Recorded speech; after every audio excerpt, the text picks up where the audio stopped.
Hey guys, this is part 2 of What If Kakashi Was Teleported to a Different Timeline. Hit like and subscribe if you like this one, and also please check the author in the description. Let's start.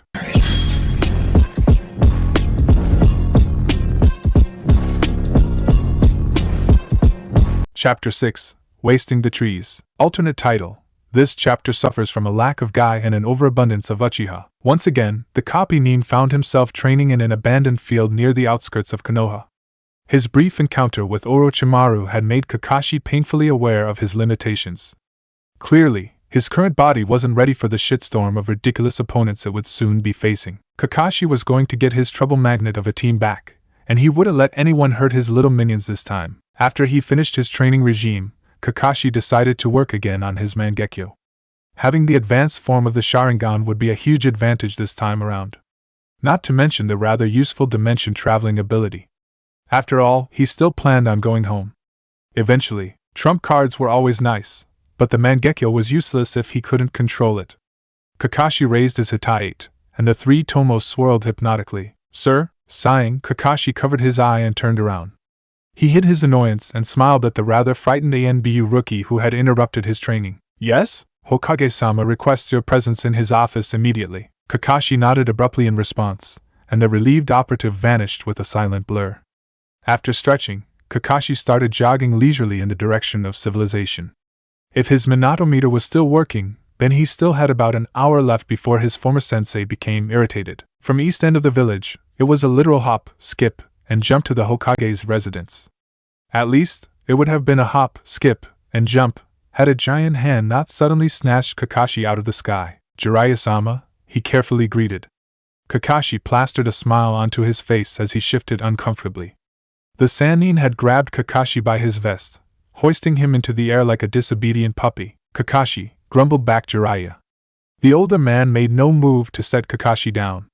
Instead, he glared at his student with a mixture of suspicion, irritation, and exasperation. Passerby gawked at the strange sight on the rooftop. Several stopped and openly stared. Out of the corner of his eye, Kakashi even noticed several poorly concealed ANBU agents watching with fascination. Great.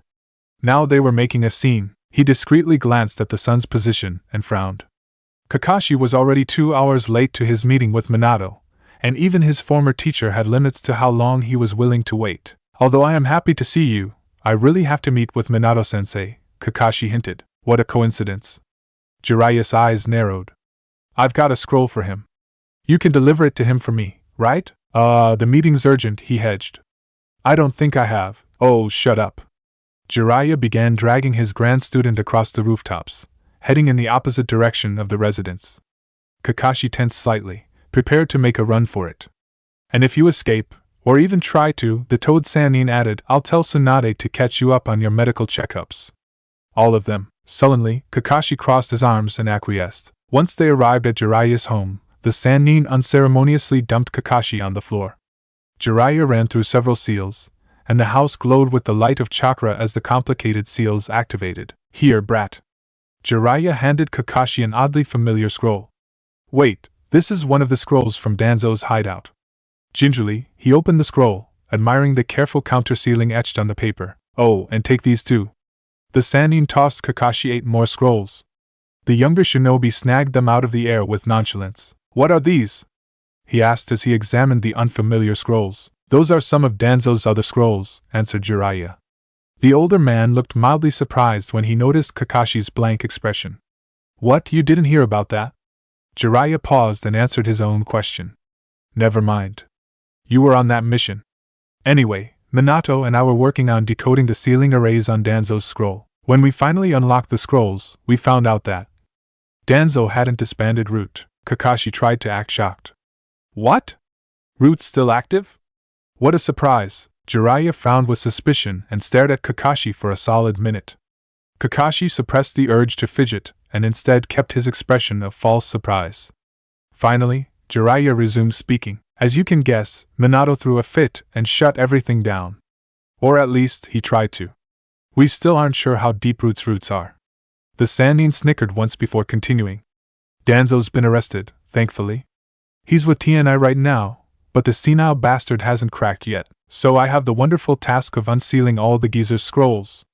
Jiraiya angrily gestured to the giant pile of papers behind him. Kakashi felt slightly apprehensive. While I appreciate you telling me all this, why are you telling me all this? Isn't Minato-sensei supposed to brief me? Jiraiya smiled savagely. You got me into this mess. You're going to get me out of it. I talked to Minato, and he agreed to give you the honor of assisting me. Isn't that great? You get to be my personal slave. Kakashi backed away. I'm a bit busy right now. I promised to help an old lady with her groceries. Dismantling an illegal splinter faction is more important than groceries. Jiraiya dismissed the excuse. In fact, it's so important that we should get started right now. The toad Sannin cackled when Kakashi's face turned the same color as his hair. With sadistic glee, Jiraiya threw several more scrolls at the younger shinobi. Now looking rather swamped under all the paper, Kakashi tried again, this time using a more legitimate reason. But Minato-sensei and the meeting. I already sent a toad. He knows where you are. Jiraiya glanced expectantly at Kakashi. Well, what are you waiting for? Sighing heavily, Kakashi sat at the table and began the tedious work of unsealing each of Danzo's scrolls. Sadly, each seal was unique and required a completely different counterseal. He methodically began the long process, first analyzing the matrices before working the trigrams. Kakashi repeated the procedure several times, soon losing himself in the monotonous task. What are you doing? Jiraiya's harsh voice cut through his concentration. Kakashi froze, brush hovering above the paper. I'm unsealing the scroll. Give me that. Jiraiya grabbed the previously mentioned artifact and scrutinized the drawn symbols, studying the ink with intensity. After a few seconds, he handed the paper back to Kakashi with mild surprise. Huh. You were unsealing the scroll, obviously. Kakashi raised an eyebrow. What did you think I was doing? It's just that. Your methods are so strange. Jiraiya frowned. Why are you using that method? The Hitachi shrugged, suddenly self-conscious and a little nervous. For some reason, my sealing has made Jiraiya even more suspicious. Damn it. I was planning on asking him about the Akatsuki, but that will only make things worse. Hiding his discomfort, Kakashi ducked his head and continued with the counterseals. Minato grinned when he saw a miffed Kakashi enter his office with a bundle of scrolls. I see that you've finished decoding the second batch of scrolls. Excellent. Kakashi simply glared at the smug blonde, who looked as pleased as a toad with a particularly obese fly. Minato was a firm believer in the adage about revenge and cold food. Except Minato also believed in serving that dish repeatedly. Is there anything else you needed? Any other acts of retribution you wish to carry out? This is payback for the academy, isn't it? The yondaime pretended to think about it. Actually, yes. Itachi's birthday is in a week. The interdimensional traveler blinked. So, you're coming to the birthday party. Kakashi nearly dropped the scrolls onto the floor. What?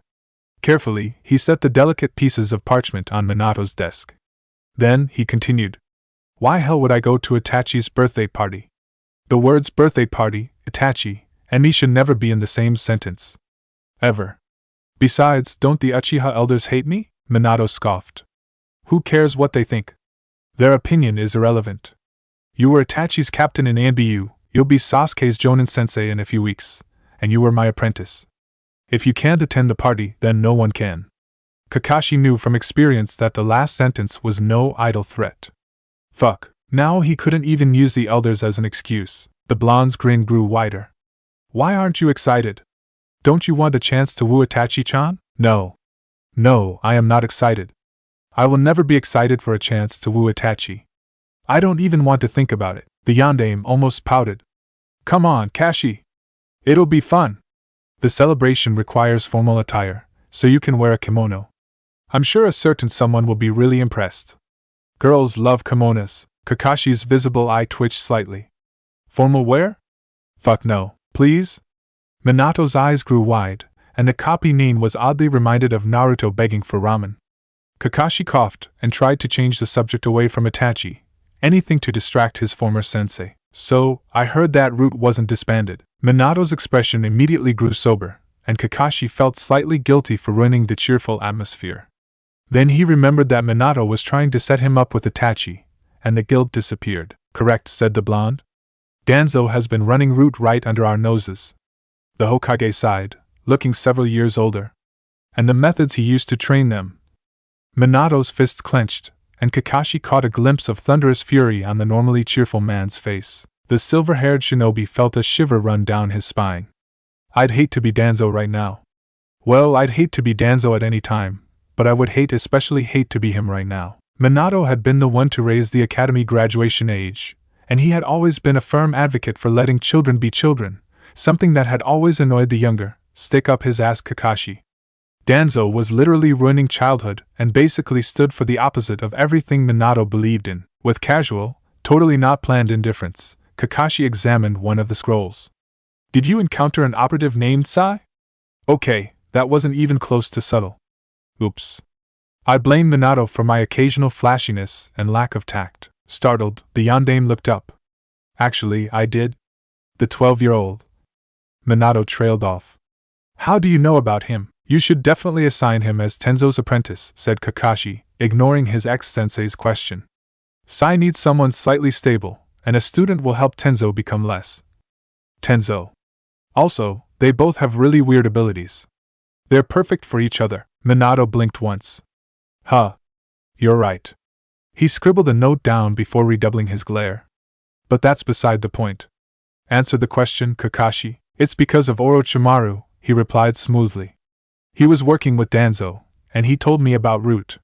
When in trouble, blame Orochimaru.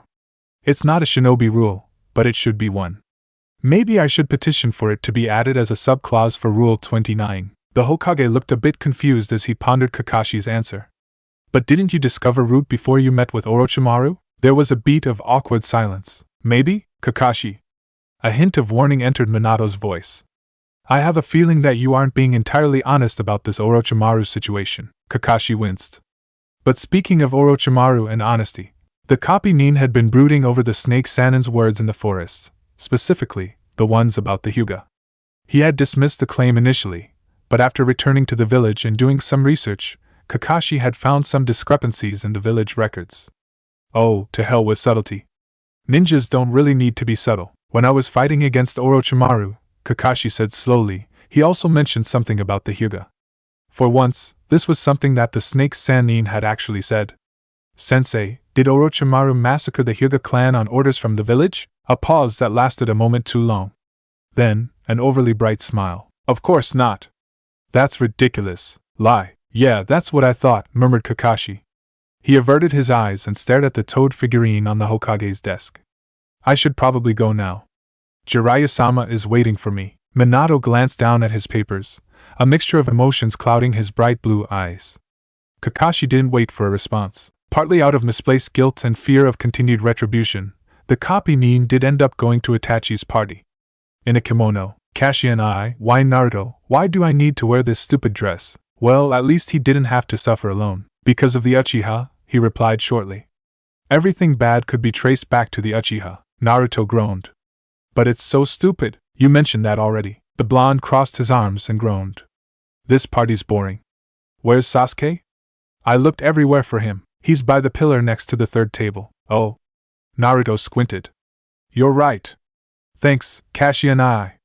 The boy sprinted to Sasuke, loudly shouting his friend's name. Kakashi smiled with mild exasperation. Naruto was apparently obnoxious and noisy in every dimension. Finally alone, Kakashi did his best to blend into the background. He managed to avoid socializing with everyone but Naruto, and he intended to keep it that way. Then he noticed Asuma standing in the corner, chatting to some unimportant shinobi. Well, Kakashi supposed he could make an exception for dead but not dead friends. He quietly made his way to the bearded jonin, waiting until Asuma's conversation was over before catching the man's attention. Kakashi! Exclaimed the Sarutobi. You're here! And in a kimono, yes. Kakashi grinned and reached out to briefly clasp Asuma's arm, partly as a friendly gesture, partly to reassure himself that Asuma was actually real. I miss you, he said warmly. Try not to die again, okay? Asuma blanched. What happened? Did someone die? Are you going to die? Oh God. What's wrong?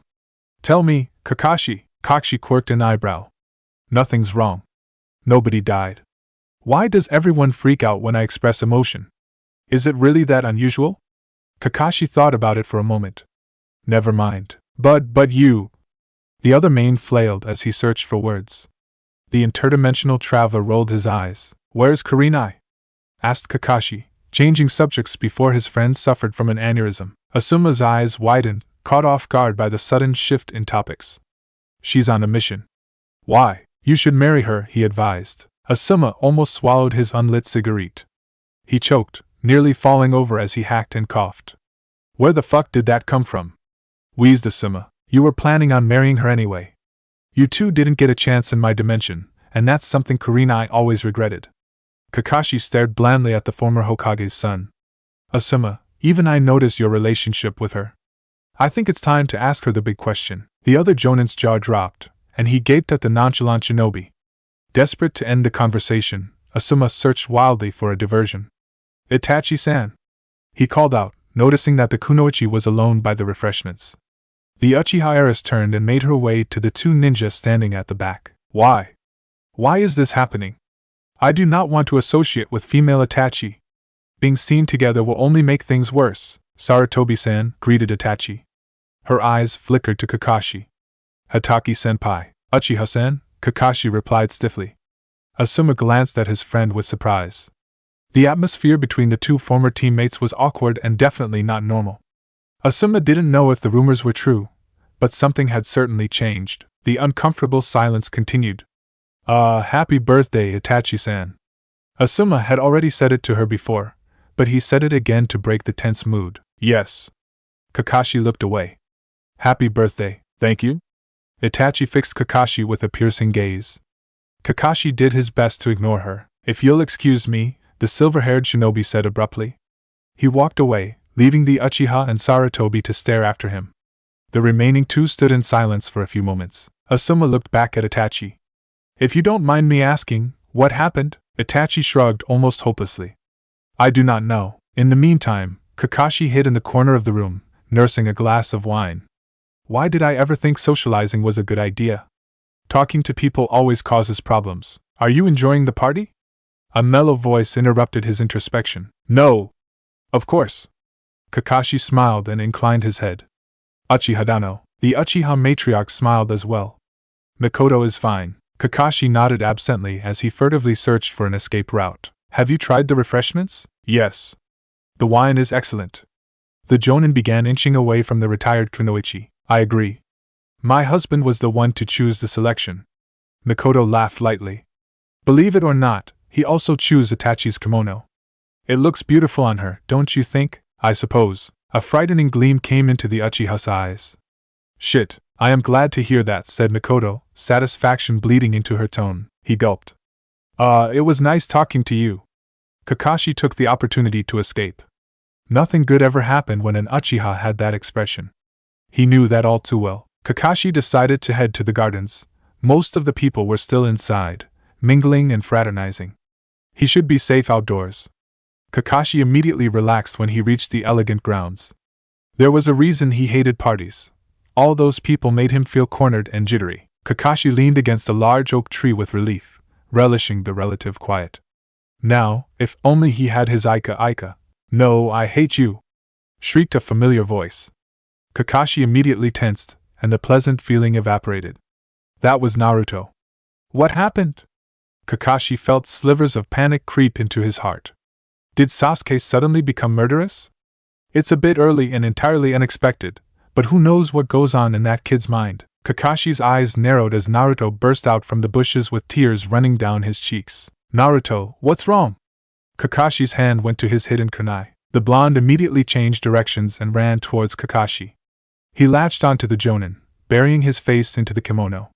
Kakashi awkwardly patted the boy's head, unsure of how to offer comfort. It's Sasuke, hiccuped Naruto. Of course. It's always Sasuke. What did Sasuke do? Please don't tell me he tried to kill you. He said he wasn't my friend anymore. Naruto shouted. I was talking about you and how you were going to marry Itachi, and Sasuke got mad and he said you were stupid, so I got mad and said you weren't stupid, but then Sasuke said he hated me and I punched him, and he punched me so I kicked him and he ran away and I did too. Oh. That's better than I expected. But I still don't know what to do. He hugged Kakashi tighter. I'm sorry, Nai-chan. I just got mad cause he was being mean, so I… Breathe, ordered Kakashi. And relax. It's not your fault. Naruto's sobs slowly subsided. Kakashi watched with mild fascination as the bruise on the boy's cheek began to fade. He ruffled Naruto's hair before picking the kid up and carrying him inside, ignoring the squirming boy's protests. Kakashi would give him to Minato. Minato would know what to do. Crying kids were not Kakashi's forte. Kakashi stopped in his tracks when he realized something terrible. Naruto and Sasuke hate each other now. Ah fuck! Does this mean I have a dysfunctional Team 7 again? Chapter 7, Burning the Trees. Alternate title, Finally Guy. And more misunderstandings. The interdimensional traveler leapt across the rooftops, intent on getting home as soon as possible. He really needed a long, hot shower. My eternal rival. Well, there went his plans for relaxation. Tears streamed down Guy's face as he barreled towards Kakashi. I have returned. His smile gleamed bright enough to blind, dazzling in its luminescence, more radiant than 1,000 suns burning with springtime. As usual, Guy swept Kakashi into a hug, intent on sharing his youthful affection for his rival. And Guy almost dropped him when Kakashi returned the gesture. Sure, the hug was brief, but Kakashi allowed it. He did not use kawarimi, shunshin, or some other technique. He did not disappear, act indifferent, or try to avoid the attack, or hug. For youth's sake, Kakashi didn't even sigh and barely concealed irritation. Slowly, Guy set Kakashi down and grabbed his shoulders, peering at his friend. My eternal rival, said Guy carefully, volume closer to a normal person's. Are you alright? Of course. Kakashi smiled, eye crinkling in genuine happiness. Though Kakashi would never admit it out loud, Guy was one of his closest friends. An exuberant, if mildly disturbed Guy, compared to the crippled one who had nearly sacrificed his life to save the world, was a joy to see. Has some discontent from the depths of winter struck you? The taijutsu master eyed his friend with suspicion. No. Are you sure? Yes. Kakashi blinked as he got a closer look at his friend. Now that he was no longer overwhelmed by the man's personality, Kakashi realized something rather important. Guy. You're blue. At this point, the dimensional traveler had already passed the event horizon of freaking out. All the weird changes had left him simply numb. Frankly, Kakashi was tired of reacting to every difference. At this point, he honestly wouldn't care if Madara burst out of the Hokage mountain on a unicorn. While Kakashi was staring into space, wondering about his sanity, Guy had struck nice guy pose number 45. Of course I am blue, he boomed. I am Konoha's blue beast. Yeah, no. It had taken Kakashi 10 years to become desensitized to the green suit. He wasn't going to go through that terrible process again. Sure, Guy's suit might actually match his name in this dimension, but that really didn't matter. Come on, Guy, where are we going, esteemed rival? Guy's caterpillar eyebrows mashed together. Was his rival voluntarily spending time with him? Kakashi simply shrugged before taking off across the rooftops. After meandering around Konoha for a bit, he finally found the village's oldest shop.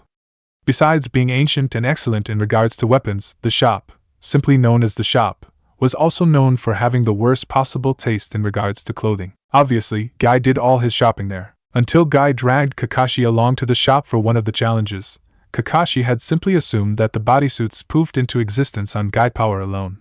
Sadly, his misconceptions were corrected when Guy challenged him to a jumpsuit-wearing contest. Kakashi immediately forfeited. The shop was run by a deaf old man who had lived through the warring clan era and all 3 wars. No one really knew how that was possible, but it was generally accepted as a fact of life. Water was wet, fire was hot, and the old man was alive. Said old man immediately shouted at them, waving his kunai-tipped cane with enthusiasm. Gay! Kakapu!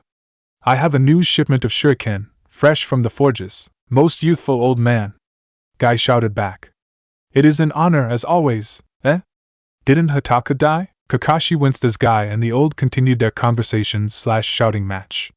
Soon, the discussion grew loud enough to make firecrackers sound like whispers. Unable to stand it anymore, Kakashi coughed to get Guy's attention. It was time to put his plan into action. Guy, why do you wear blue? The taijutsu master puffed out his chest, calling attention the suit that looked like the heavens had spewed neon barf all over it. Because blue is the most youthful color. It is the hue of the spring skies, the very symbol of limitlessness. Actually, isn't green the most youthful color? Green is the color of spring, and spring is the most youthful season, right? Kakashi immediately grimaced. Guy's speak always made him feel vaguely sick. Regardless, he continued on. You should wear this suit instead. After some searching, Kakashi found a familiar green tracksuit on the rack. He pointed at it. Guy froze. Kakashi's hand instantly went to his weapons pouch. Guy being still meant one of two things: enemies or sudden bursts of youth. Both were equally dangerous. Eternal rival, breathed Guy, you are right. Green is a youthful color, mission accomplished. Guy continued to gaze at the suit. And blue is youthful as well. As is red. Wait, what? And orange and purple and yellow. All the colors in this amazing world are youthful. Guy reached into the clothing racks and pulled out the most horrifying monstrosity known to man. From this day forth, I shall be known as the Rainbow Beast. Thank you, eternal rival. I must share my youthful new image with the world. The newly dubbed shinobi ran out of the store in a burst of color. Kakashi stared mutely after him. Remember that thing he said about crossing the event horizon of strangeness? I take it back. I take all of it back. Slowly, the copy Nin closed his eyes. What have I done? Minato knew something was wrong. He hadn't become the yandere for his looks, after all. His analytical mind and extraordinary people skills had served him well as a soldier, and even better as the Hokage. Kakashi's acting strange. You think? Jiraiya snorted. You'd have to be blind not to notice. Troubled, Minato ran his fingers through his hair. His personality's changed. He's become more relaxed. He's a bit, well, happier? Not that that's a bad thing, it's just strange and somewhat terrifying? Supplied the Sannin. Exactly. Minato's frown deepened.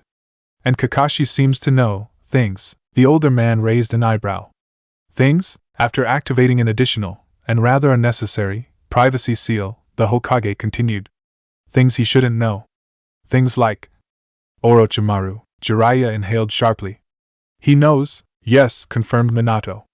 He asked me if Orochimaru was innocent. The white-haired man slowly shook his head. Fucking hell. First he discovers Root, then he learns all of Orochimaru's plans, and now. The Sannin sighed. I'm getting too old for this shit. He rubbed his temples and grumbled under his breath. But you have to admit. It's all pretty suspicious. I know. Have you talked to the Yamanaka yet? The yandame's eyes narrowed. No. Why? Well, a mind probe might. I am not subjecting Kakashi to an invasive procedure reserved for traitors and spies. Snapped Minato. He's been acting strange, but he's done nothing wrong. His actions have only helped Konoha. The Sannin frown grew deeper. I'm only saying this because I care, Minato. I don't want you to make the same mistake as Hiruzen-sensei. Kakashi is not Orochimaru. There was a long pause. And if he was, I would not hesitate to take further action, Minato said quietly. He held his teacher's gaze. I'll keep an eye on him for now, but I will not do anything else without proof. The Toad Sage sighed deeply. All right. Jiraiya hesitated for a moment, deliberating his next words. Say, did you teach Kakashi a new sealing style or something? Minato blinked at the non-sequitur. What do you mean? Kakashi was helping me unseal those scrolls, and his style was completely different. I mean, it was damn good, but completely different from what he normally does. It's almost like he retaught himself or something. You're not making sense, sensei, Jiraiya huffed. It's like Kakashi forgot half your teachings and replaced it with this weird, unorthodox mishmash. He's using the basic seals in a ridiculous, though effective, way. Minato stared at the older man. That's... Oh, yeah, Minato narrowed his eyes. He was definitely getting to the bottom of this. You too? Asked Genma. Yeah. Asuma's fingers twitched towards his carton of cigarettes. Did we get called for mission? Dunno. Genma chewed on his senbon. I know Rato's off on special recon or something. Maybe it's related? Both the Jonin jumped when the door opened. Most esteemed friends, Genma's eyes bugged. Asuma choked on his own breath. The multicolored guy simply beamed. How youthful to see you! The Tokubetsu Jonin let out a strangled whimper while the Sarutobi shut his eyes as he tried not to hyperventilate. What the hell? Said Genma weakly. Jigai. You what that? Asuma gave up and concentrated on keeping the remaining threads of his sanity. I see you have noticed my new jumpsuit of springtime. Thankfully, before Guy could continue his oration of youth, the door opened a second time. The yandame strode in, coat flaring. The two Sannin and an ANBU operative followed right after. I'm sure you're all wondering. Minato did a double take when he noticed the vibrant taijutsu master. Valiantly, the Hokage continued, wondering why I summoned you here. The ANBU member nearly walked into the wall, the suit blinding him with its pure luminescence. After regaining his bearings, the operative attempted to fade into the background. The masked shinobi finally gave up on stealth and simply stood behind the Hokage while glaring at the oblivious taijutsu master. Minato tried to ignore both guys' new uniform and the traumatized expressions on the others' faces. The matter is of utmost importance. The Hokage's serious words caused the other ninja to become solemn. Well, all the other ninja excluding Tsunade, she still looked like she wanted to punch Guy through the wall. The yandere paused, letting the importance of the situation sink in. It's about Kakashi, he said quietly. He's been a bit different. There were murmurs of agreement. You can say that again, mumbled Genma. Even his chakras changed. Tsunade crossed her arms. He has one of the worst spiritual imbalances I've ever seen. The ANBU operative seemed almost desperate to say something, but he simply shifted positions slightly. Indeed, boomed Guy. My eternal rival has become more youthful. He returned my friendly gestures and recommended my wardrobe change of springtime. The Tokubetsu Jonin glanced at Guy and shook his head slowly. Kakashi recommended that? Fucking goddamn rainbows. Rainbows. Was blue not enough? Mumbled Genma. I'm going to fucking kill him, Asuma spoke up. Kakashi actually recommended that I marry Kurenai. How the hell did he know? And when did he start caring about relationships? Asuma, it's actually pretty obvious. Genma rolled his eyes. The other Jonin ignored his friend and continued. And he's acted abnormally strange around Itachi. The atmosphere is beyond awkward. It's almost as if... Asuma trailed off and frowned. Yes, mused Minato. His attitude towards Itachi has certainly become different. Perhaps there's a problem in their relationship. Genma pursed his lips. Kakashi had been acting strange around Itachi. He kept avoiding the Uchiha heiress, even though they were supposed to be dating. Everyone knew of Kakashi's commitment issues, but the copy nin's sudden cold feet made no sense unless something drastic like. Suddenly Genma's eyes widened, and his saban clattered to the floor. Everyone turned to look at the Tokubetsu Jonin. Holy shit, he breathed. Is Itachi pregnant? There was a moment of silence. Then, utter pandemonium. Kakashi had a stalker. Granted, his stalker was a very good one. Annoying, but very good. Despite being a fairly good censor, Kakashi couldn't sense his mysterious follower at all. In fact, the only reason he knew he had a stalker was because of pure luck and a good nose. I know you're there. Silence, Kakashi sighed. I'm a tracker. I know when someone's following me. After a few minutes, the leaves rustled. Suddenly, the stalker appeared before him. Hataki-senpai greeted the Uchiha heiress. Kakashi blinked once. That was unexpected. With all due respect, why the hell are you stalking me? Itachi's expression didn't change. I was not stalking you. It was simply a coincidence. He raised an eyebrow. It's simply a coincidence that we ran into each other in an abandoned field on the outskirts of Konoha? The slightest hesitation. Yes, he stared at her. She stared back. All right then. Kakashi turned away. Now if you'll excuse me, Hataki-senpai. Stop running away. Itachi raised her voice in anger. Kakashi stopped dead in his tracks. He paused, and then faced her again. What do you mean? He asked warily. I am not blind, she snapped. I know that you are avoiding me. Itachi quickly regained her composure, the placid mask settling once more on her face. That was very unbecoming. Please forgive me. A few seconds passed. Suddenly Itachi bowed. I am sorry, she said again. Kakashi resisted the urge to laugh as hysteria colored his thoughts. Itachi was apologizing. Itachi was apologizing to him. What the fuck? Why are you apologizing? I seem to have offended you. I do not know how, but I wish to remedy the situation. I consider you to be not only my former superior, but also an acquaintance. Perhaps even a friend. Please let me know if I have done anything wrong. Oh. Well, that made sense. Kakashi, oddly enough, felt vaguely guilty. Itachi's abomination status wasn't entirely her fault. It's not you, he said. It's me. Ugh, this would sound so strange out of context. Almost like a breakup scene. He shuddered at the thought. Itachi shot him a skeptical look. Really? He hurriedly added. It's not that I dislike you or anything. I just don't want to talk to you. Or be around you. Or have anything to do with you. Damn it. There it was again, that flash of hurt on Itachi's face. Ugh, why did this world's Itachi have feelings? Her eyes narrowed. Fine. Kakashi was about to breathe a sigh of relief. On one condition. He immediately tensed, becoming wary again. What is it? Spar with me. Kakashi frowned, confused and even more suspicious. Spar? Why? Do I need a reason? Asked Itachi, arching a brow.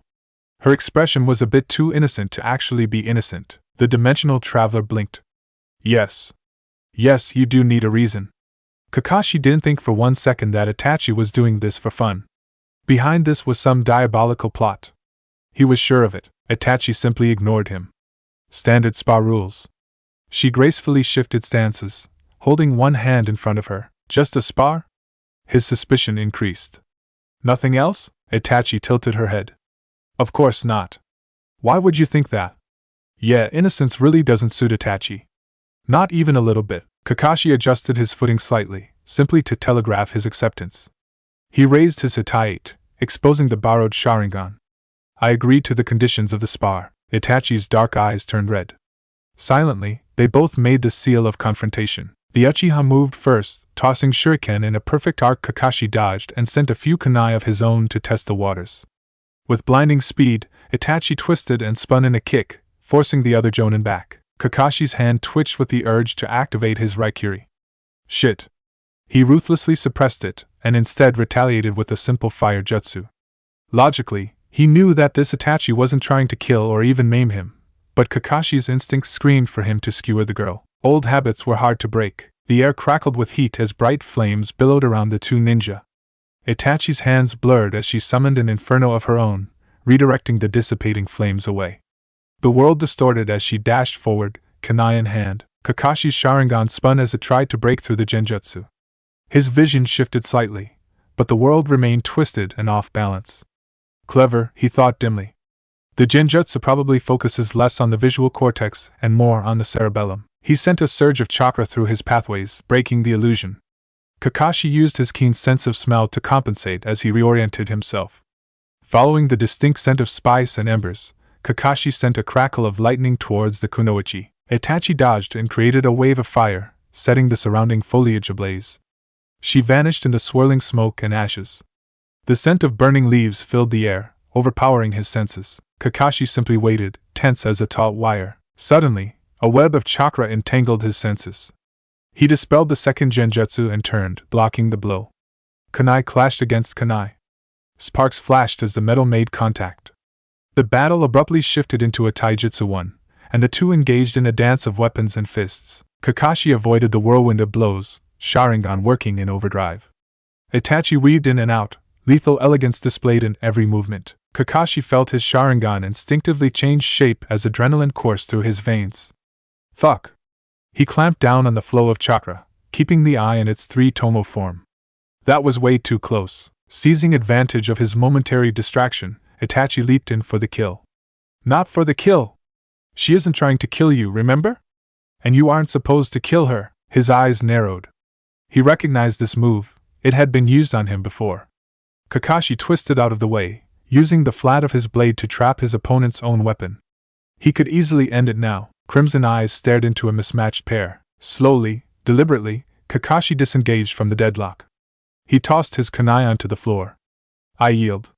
The spar had gone on for far too long. Itachi's eyes abruptly turned black, widening with surprise. Kakashi held out his hand for the seal of reconciliation. Itachi hesitantly returned the gesture.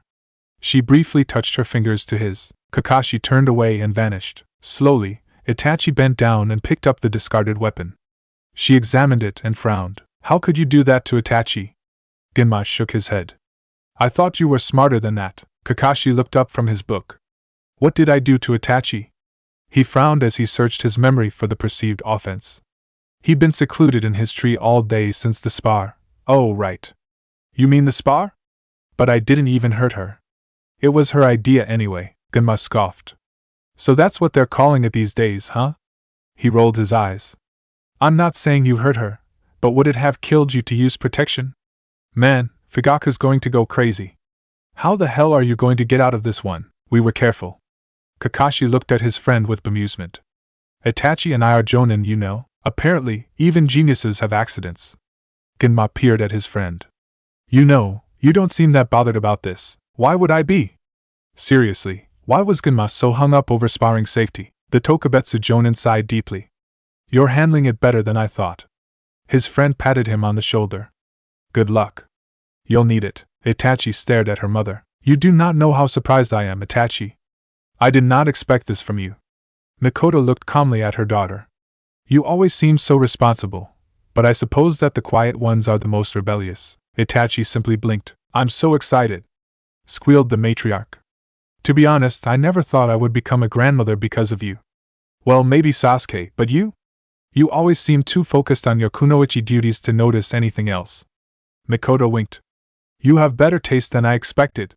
If he looks anything like his father, then you are a lucky girl indeed. Itachi opened her mouth to ask her mother what she was talking about, but the older woman simply continued talking. I wonder how the kids will look like. So many combinations, so many possibilities. Mikoto noticed her daughter's blank face and smiled sympathetically. A bit overwhelmed? That's all right. I'm here for you. She enveloped her eldest child in a hug. Don't worry about the elders. I'll convince them for you. Mikoto giggled. You were conceived before my marriage as well. It led to the fanciest shotgun marriage in Uchiha history. Like mother like daughter, I suppose. Itachi drew back from the hug and walked out of the room. Perhaps her father would know what was going on. As she approached the clan headquarters, she could hear the unmistakable sound of metal rubbing against the whetstone. Itachi decided against asking him. Her father hated interruptions when he was sharpening his weapons. The dawning of understanding was quickly stomped out by fierce denial. Surely, no one could be that stupid. Nobody could believe that. Right. Thought forgotten, Itachi headed out of the compound. Perhaps she could convince the Hokage to assign her a mission. Minato slammed his head against his desk. Why did his former student have to cause him so much trouble? Who knew Kakashi could be so careless? Sure, Minato had suggested, and secretly rooted for, the relationship, but he hadn't expected Kakashi to move so quickly. Minato groaned as he massaged his forehead. The situation was made worse by one simple fact. Graduation day was tomorrow. When Fugaku found out that Kakashi was going to be teaching his younger son, well, Minato wouldn't be surprised if the Uchiha started a coup. Meanwhile, in Konoha's Black Ops headquarters, Tenzo rubbed his eyes. ANBU had been working non-stop since Root had been uncovered. Who knew that Danzo had been running an illegal army right under their noses? Tenzo grimaced when he considered the issue. How many children had fallen prey to the Elder's scheme, simply because they had a valuable ability? Suddenly, Tenzo became very glad that the Hokage and his parents had insisted on him attending the academy before entering ANBU. I am reporting for duty, sir. Tenzo tensed and turned to see an extremely short ANBU operative. What? The agent pulled the porcelain mask to the side, revealing a young child who could be no more than 12. Hadn't the Yondaime raised the ANBU enrollment age to 16? So why? Wordlessly, the kid handed him a scroll. Tenzo skimmed it and froze. I hope to get along, said the kid, robotically. My code name is Sai. He gave the most emotionless and creepy smile Tenzo had seen in ages. Weakly, Tenzo smiled back. I guess you're my apprentice? He glanced back down at the scroll. Temporary suspension from ANBU to babysit the Root kid? Tenzo vowed to murder whoever had come up with this idea. I'm Tenzo. Nice to meet you. Sai signed his acknowledgement. An awkward silence settled. Incredibly uncomfortable, Tenzo almost squirmed. The kid was simply standing there, staring at him. So, said Tenzo, frantic to start a conversation, can you tell me about yourself? Sai blinked. I am a shinobi. A small pause. I can make paintings come to life. Oh. Great. Tenzo rubbed the back of his head. I can control trees. Sai continued staring at him. Want to get something to eat? Asked Tenzo desperately. The kid nodded. If you wish. And so, Sai was introduced to the incredible food known as dango. From then onward, his life was never the same. Chapter 8. Tying people to tree stumps. Alternate title, Canon, Kidnapping, and Excitement. Or not. Another alternate title, She Returns. Team 7 consists of Genin Harino Sakura, Uzumaki Naruto, Uchiha Sasuke, and Jonin Hatake Kakashi. What? The sound of the clock was deafening. Sasuke eyed the timepiece with distaste.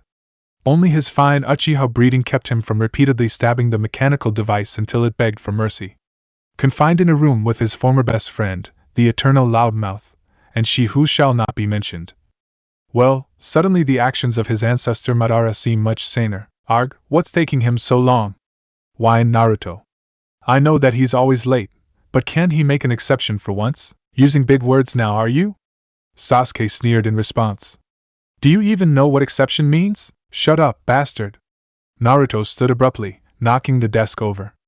No one asked for your stupid opinion. Sakura watched the spectacle with keen eyes, noting the differences in their relationship. The hostility between the two had increased exponentially. Interesting. She could definitely use that to her advantage. If the boys had been looking in her direction, they would have noticed her frightening grin. Well, I suppose it's not your fault for having such a terrible sibling, if you can even call him that. Sasuke sniffed in an exceedingly uncanny imitation of his father. Some people are just inherently better. Being tardy is just one of his deep-seated flaws, which was yet another reason why the silver-haired menace was not a suitable partner for his sister. Hey, you can't say that. Only I can say that. Take that back. Sasuke didn't deign to respond. Naruto spluttered for a few moments, and then became silent. 10 more minutes passed. Why is he so late? He's later than usual. Whined Naruto again. This time, Sasuke didn't say anything back. That's it. Naruto stood up again, knocking over the desk again. He's gonna pay for this. No one messes with Uzumaki Naruto and gets away with this.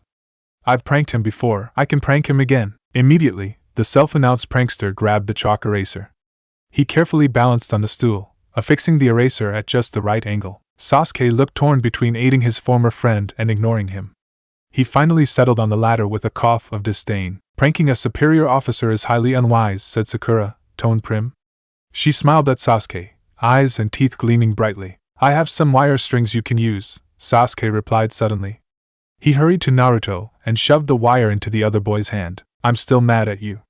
Naruto grumbled but still accepted the wire strings. He quickly incorporated them into his scheme. Sakura was now frowning at them both. Again, pranking a jonin isn't very smart or practical. She glanced at Sasuke. A small pause. There are explosive tags in the second drawer behind a false bottom. There's a warning seal attached to it though. PSH, seals are no problem for me. I'm Uzumaki Naruto. In about 5 minutes, the three had created a monstrosity of ninja wire, explosives, and weaponry. Perfect. Naruto beamed with pride. Quiet. I hear him coming, hissed Sasuke. The three scrambled back into their seats and tried to act natural. The doors slowly opened, and the genin held their breath in anticipation. The resulting explosion rocked the foundation of the school. Did we get him? Asked Naruto. Sasuke squinted through the smoke with growing anticipation. Thankfully, no. And you didn't damage the school either. Or too badly, at least. Minato-sensei would kill me if you destroyed the academy a second time. The preteens spun around. Kakashi's visible eye looked both mildly reproachful and cheerful. Were you trying to kill me? Yes, Sasuke growled. Of course not, yelled Naruto. I tried to stop them. Sakura blinked innocently. Whatever. He'd give them points for creativity, though their execution was a bit lacking. Still, it was an improvement from the chalkboard eraser prank. Meet me at training ground 3. Why? Because it's tradition. And I said so? The jonin vanished with a puff of smoke, leaving 3 coughing genin behind. Kakashi had 2 choices. He could do what he did last time and put off the genin test for another day. Or he could give them the test now so he could begin teaching his darling brats. But first, introduction time. Why? Moaned Naruto. I know you. I know about you, added Sakura. I hate you, growled Sasuke, but I don't know you. Kakashi eyed the 3 critically. They were certainly different from the genin he had in the other dimension. Naruto, for example, had a different outfit. His jumpsuit was replaced by an equally obnoxious orange jacket, a black shirt, and black pants. Minato's influence, probably. Sakura also looked slightly different. Her dress was the same, but her hair was wilder, and were those bandages? Why did Sakura wrap her arms and legs in bandages? Kakashi paused, contemplated it, and quickly moved on. Outwardly, Sasuke had changed the least. The boy still subscribed to the fashion sense of ridiculous collars, but he also looked less emotionally dead. Then again, emotional dysfunction was practically an Uchiha requirement. But Kakashi really didn't have any right to criticize that. Kunai calling the shuriken sharp, and all that. Introductions, please, he repeated again. Likes, dislikes, and dreams for the future. Kakashi paused. I'll go first. My name is Hatake Kakashi. I like a lot of things. I dislike changes. And my dreams for the future are to keep my friends alive and train you 3. Nisan, sensei, corrected Kakashi, scratching his head awkwardly. I'm your sensei now. Naruto calling him an Aisan was just weird. Naruto rolled his eyes but continued. Sensei, that was the lamest introduction ever. Like you could do better, muttered Sasuke. Naruto looked about ready to pound Sasuke into the ground. Of course I can. I'll prove it too. Naruto took a deep breath. I'm Uzumaki Naruto. I love ramen. I hate the 15 seconds it takes to cook my ramen. Here, he glared at the other boy. I also hate bastards like the one next to me. My dream is to become a better Hokage than my dad. Not much has changed, like that's going to happen. Sasuke crossed his arms and set his expression into the classic Uchiha glare. Shut up, pouty, why don't you go next? Kakashi interrupted. The genin's glare intensified, but he obeyed. My name is Uchiha Sasuke. What I like is none of your business. I dislike idiots and… Sasuke paled slightly, looking both fearful and disgusted. Fangirls. He shuddered. My ambition is to bring honor to my clan by becoming the most powerful shinobi. Sasuke paused slightly and scowled. And to protect my sister from idiots like you. Alright, a lot has changed. And Pinky? I'm Haruno Sakura. I like bandages, Dijutsu, and… She glanced at Sasuke and blushed. I dislike anyone who stands in my way. Sakura glared at Naruto. My goal is to be the strongest kunoichi ever so I can. Sakura blushed again. Oh, and to destroy my enemies, of course, she added hastily. What? A few seconds passed. Oh, said Kakashi finally. Naruto looked slightly freaked out, and Sasuke's expression had become haunted. Well, first things first. I should test the three skills, anyway. Kakashi brought the focus back to him. It's time for the test. The genin stared. What test? Naruto shouted. Sasuke's eyes narrowed, becoming calculating, while Sakura tilted her head, looking unsurprised. You three may have passed the academy exams, but that doesn't mean you'll become genin. I'm going to give you another test, one that's rather hard. Kakashi grinned. In fact, there's a 66% failure rate. Anyone who fails is sent back to the academy. Isn't that wonderful? Ah man! Another test? Unfair. Naruto looked ready to punch someone. Sasuke's eyes gained that razor focus as he shifted into a more combat-ready stance. What's the test? Asked Sakura, ignoring Naruto's antics. Kakashi noticed her hand inch to her weapon pouch. Well, Sakura had only gained that instinct after several months of training in the old world. Kakashi held up two bells, the Night Aim's own. Minato had given them to him this morning with a few words of advice. Kakashi smiled at his new, old, team. Your goal is to get these two bells using any means necessary. Begin on the count of 3. Sasuke grasped his shuriken. 1. Naruto settled into a taijutsu stance. 2. Sakura began forming hand seals. 3. Kakashi tossed the bells into the air, much to the surprise of the genin. As expected, Sasuke and Naruto dashed towards the falling objects. But Sakura, on the other hand, had vanished? Huh. Sasuke grabbed one bell, and Naruto caught the other. The two glared at each other. Bastard, gimme the other bell. Naruto pointed dramatically at the other boy. Replied Sasuke. Naruto leaped forward, fists outstretched. Sasuke met him blow for blow. Well, Naruto's taijutsu certainly improved. He's much better than the other one was at this age. Kakashi watched the fight with the oddest sensation of déjà vu. On one hand, watching his students fight brought on flashbacks of times when Sasuke was, a bit murdery. But on the other hand, Sasuke and Naruto had always resolved their arguments through beating each other up. In a few more minutes, Naruto would be shouting about important people and proclaim his undying friendship. Then, the two would be back to normal. Hopefully, Naruto began flashing through hand seals. Oh? Ninjutsu? Suiton, wild water wave. The blonde sent a blast of water to his ex-friend. Water affinity? Naruto has a water affinity? Well, there go all the quotes about fanning flames. Sasuke dodged the wave and retaliated with a fireball, causing a cloud of steam to hide him from view. Kakashi felt his hidden observers tense as the battle became more heated. Internally, he sighed.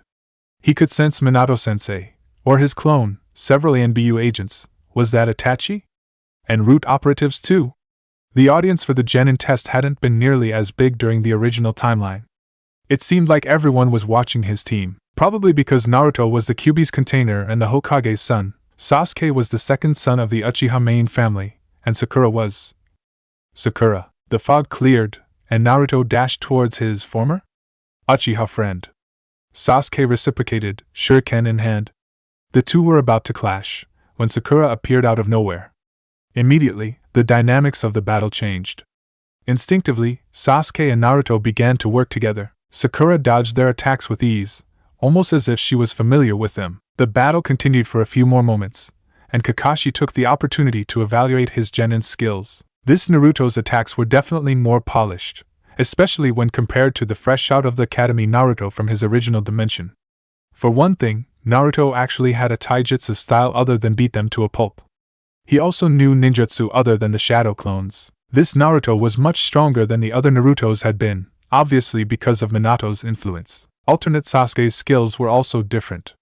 Sasuke had actually been taught by his clan, and it showed. The Uchiha clan's influence was present on his taijutsu, his ninjutsu, and his overall style. Having personal teachers had certainly improved his abilities. On the other hand, this Sasuke didn't have the same unrelenting drive that the original one had, since his family hadn't been slaughtered. Sakura had, in some ways, changed the least. She didn't have any new techniques, but what she did have was incredibly refined. She used Kawarimi with ease, substituting in and out, utilizing the standard academy teachings with great skill. Kakashi's eyes narrowed. For the oddest reason, he felt that she was holding back. Either way, this Sakura was far from the weak fangirl that he had initially known. As Kakashi expected, Sakura was the first to figure it out. She stared at the bell in Sasuke's hand. Her eyes narrowed. "Kai!" she shouted. Immediately, she turned to Kakashi and ignored the other two. Sasuke frowned as his sharp mind connected the dots. He made a seal, and with a muttered "Kai," he also broke free from the illusion. Naruto glanced at the other two. "Hey! What are you doing? Aren't you gonna get the bells?" Sasuke and Sakura didn't answer, preferring to glare warily at their new sensei.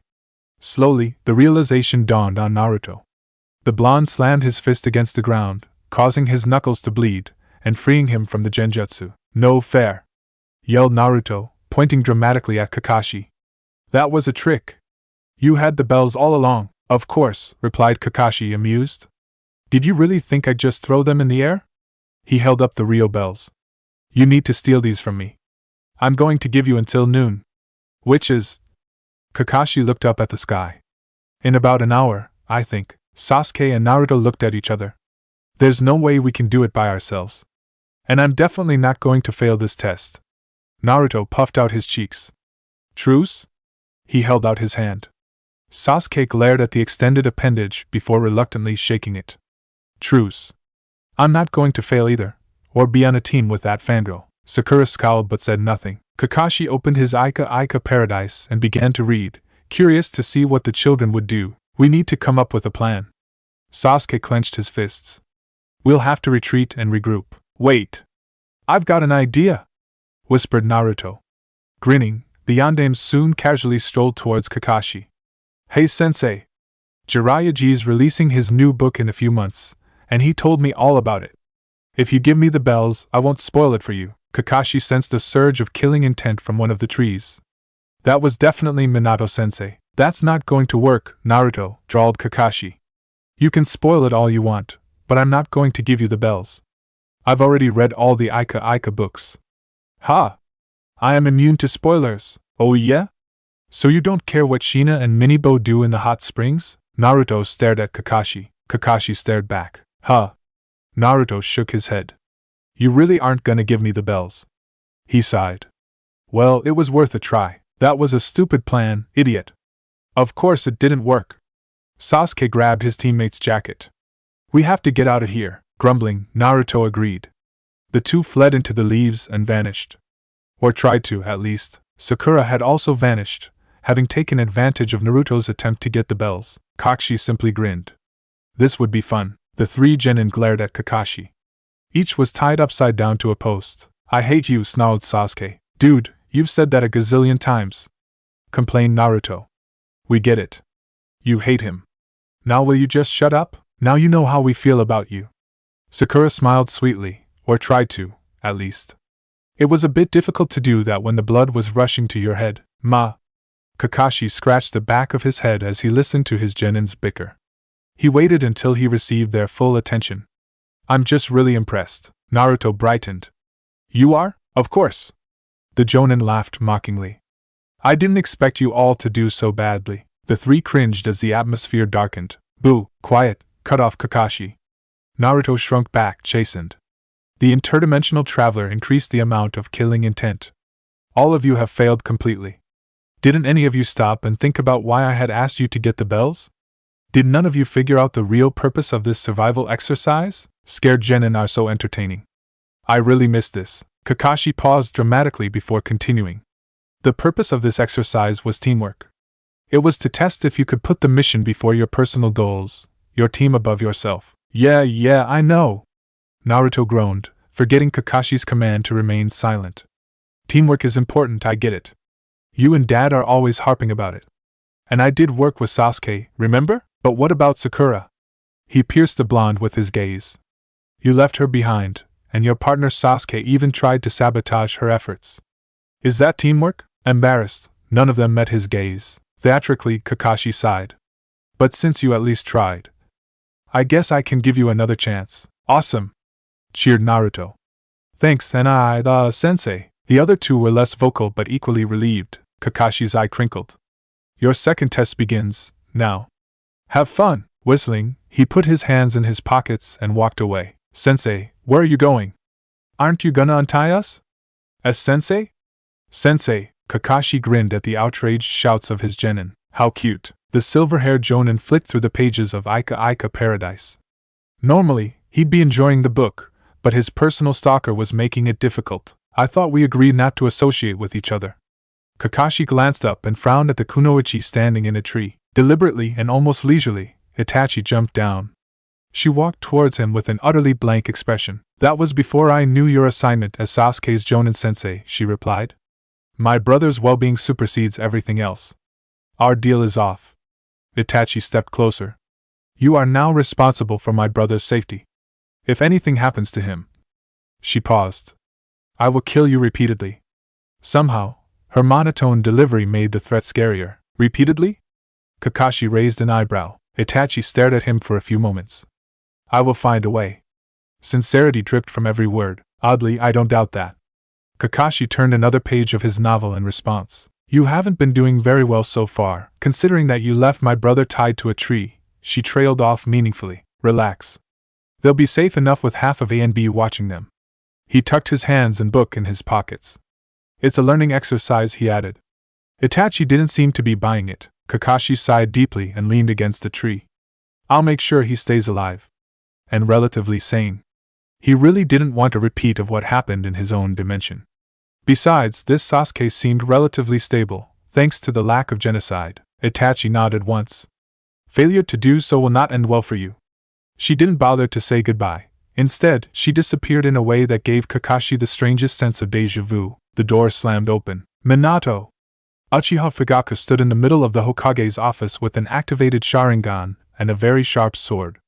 Control your wayward student, or I will do it for you. Immediately, ANBU agents appeared in the four corners of the room, tense and ready to attack if needed. The Yondaime set aside his pen. Uchiha Dano, he said calmly, did you need something? Discreetly, Minato activated the barrier seal under his desk.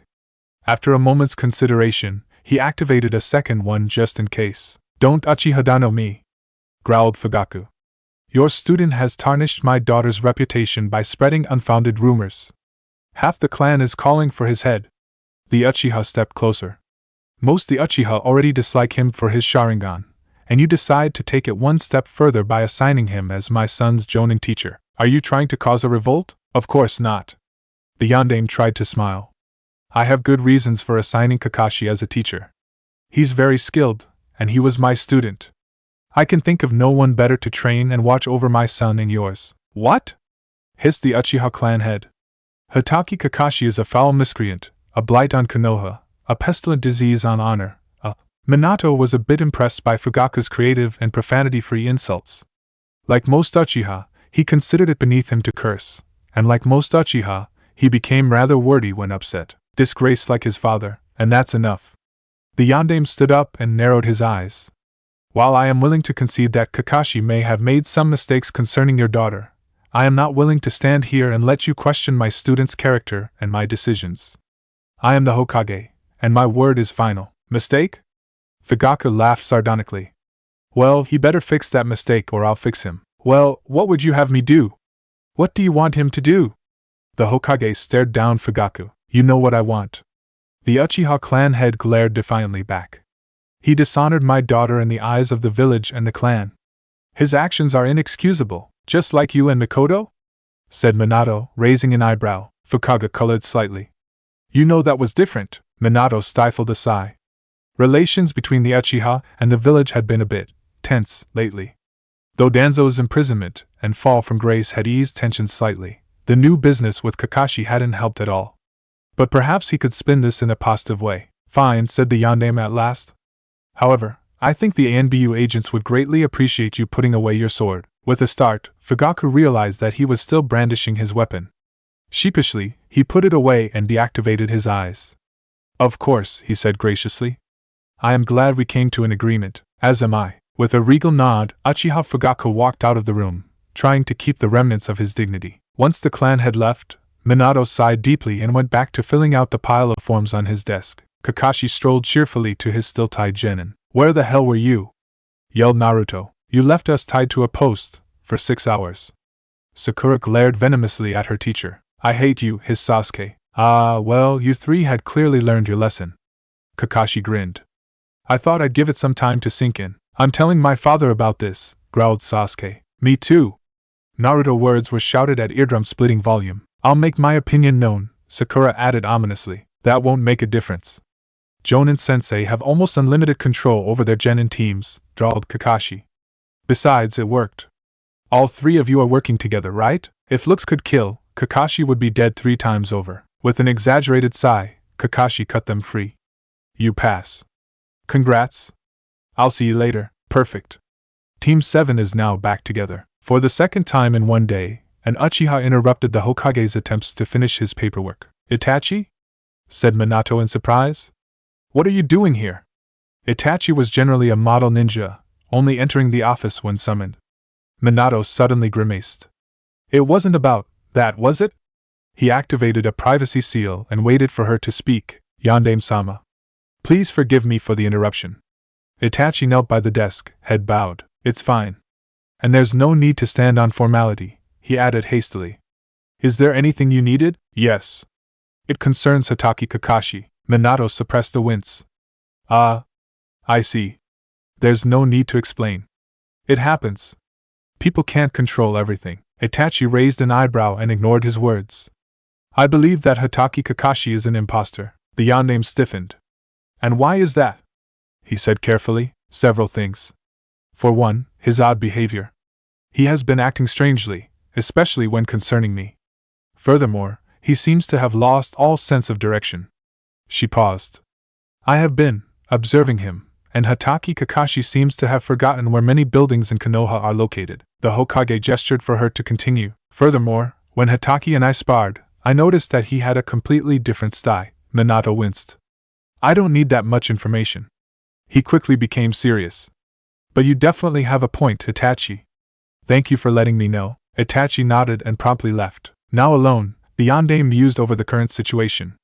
If even Itachi thought that Kakashi was acting weird, well, Minato didn't plan on making the same mistake as the Sandaime. With a heavy heart, the Yondaime teleported away. Hello, Minato-san. The Hokage grabbed Kakashi and vanished with a flash of light. Chapter 9. Something Something Trees. Alternate title.